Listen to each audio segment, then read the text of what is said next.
¿va? Ahora tenemos que desmontar la tapa de arriba.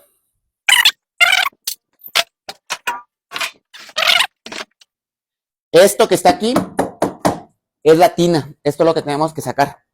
Tenemos que desmontarlo. Tenemos que quitarlo de aquí.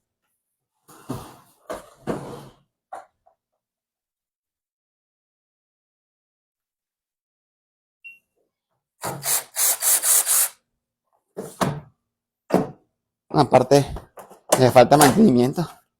Vean nada más cómo está esta lavadora. Vean. Aquí se despacha el jabón, vean. Ese tipo de lavadoras. Esto no es recomendable en este tipo de lavadoras.